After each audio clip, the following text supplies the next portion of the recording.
If you are to open a water hose, are you able to predict the direction to which water is going to flow?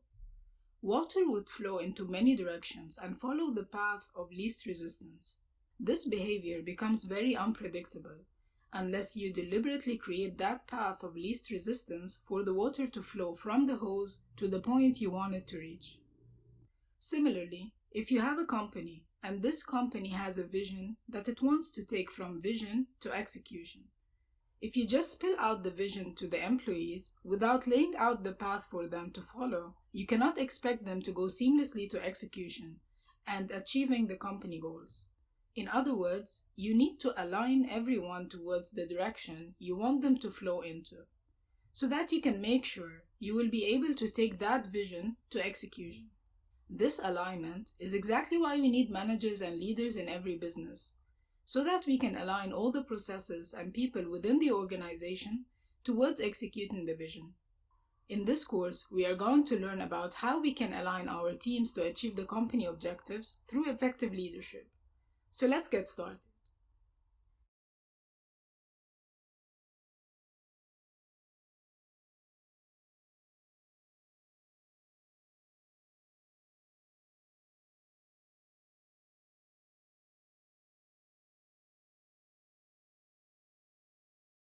Management is the process of coordinating the activities of others in order to achieve results that are otherwise not achievable by one individual acting alone.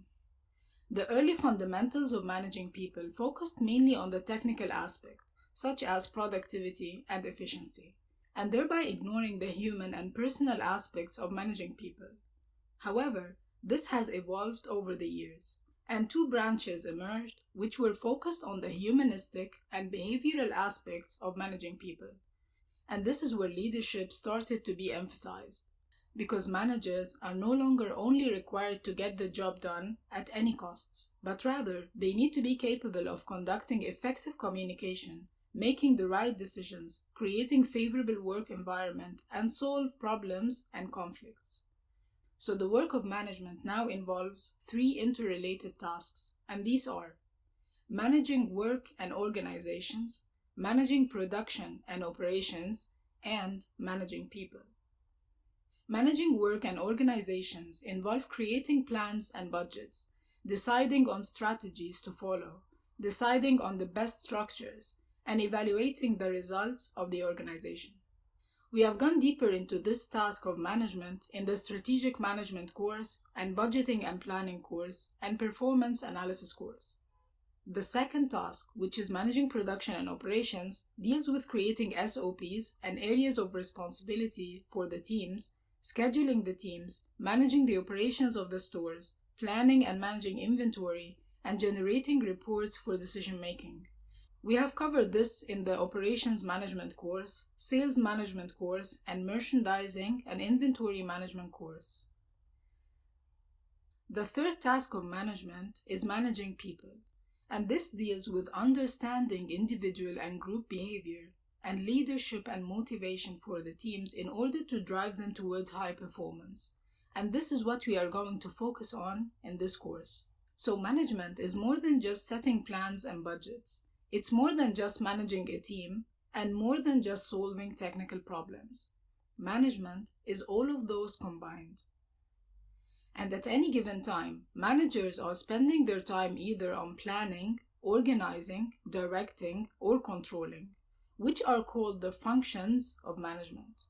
In the next lesson, we are going to learn about the levels of management and how different levels allocate their time differently to the different functions of management.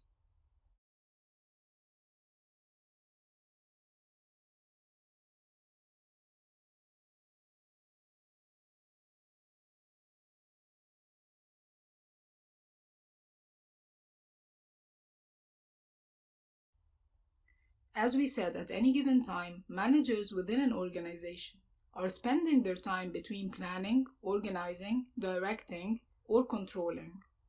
Planning involves creating a direction for the team to follow and deciding on strategies or making policy decisions. Organizing involves aligning people, resources, and structures to achieve the company goals. Directing involves coaching and developing people and supervising them to achieve the goals. And controlling involves tracking performance and taking corrective actions. The division of a manager's time between those different processes depends on the level of the manager within the organization. First-level managers, for example, are frontline managers, such as store managers. They spend the majority of their time on directing the team, where they supervise them and facilitate their work, as well as coach and develop them to grow within the organization. That's why this level of management requires more technical and relational skills. Technical skills are related to the job itself, knowing what should be done in this job on a day-to-day basis. And relational skills refer to the ability to motivate others and coordinate their work. Middle managers are the link between the top management and the frontline managers. They are responsible for implementing the plans developed by the top management by coordinating the activities of the lower level managers. So they spend more of their time on planning and organizing than frontline managers. And at this level, they need to have conceptual skills in addition to relational and technical skills. Conceptual skills refer to being able to work with concepts and ideas. In other words, being able to see the big picture so that you are able to set strategies, create long-term plans for the organization, and understand what influences the business on a big scale. Top-level managers define the company goals, objectives, and strategies, and make higher-level decisions about the organization. That's why they spend the majority of their time on planning and organizing, and less time on directing and controlling. They also require a higher level of conceptual skills and less of technical skills. All levels of managers require relational skills.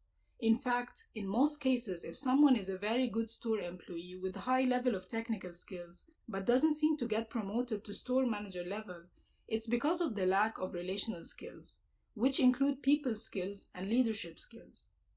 Similarly, when someone wants to move from first-level manager to middle manager or from middle manager to top-level manager, the transition is not always guaranteed by the time they spent at each level, because what's more important than the time served is the skills and knowledge required to fill the next role. And the best way to test and make such transition successful is to go through the trial period with the candidate, which is often referred to as acting as, where the employee who has proven to show potential for the next role starts getting more responsibilities related to that role without officially holding the title. This is good for the employee herself as well as the company to avoid embarrassment or disappointment if the transition was not successful. For example, in retail, a store manager who shows potential can start acting as district manager or becoming a multi-unit manager, while officially they are still called store manager. This gives them exposure on what the responsibilities of district manager are and how different skills and allocation of time are now required to perform at this level, and whether or not they are able to fill that role. In the next quiz, we are going to give you an example of tasks a manager is performing, and you will need to indicate which function of management, planning, organizing, directing, or controlling this falls under.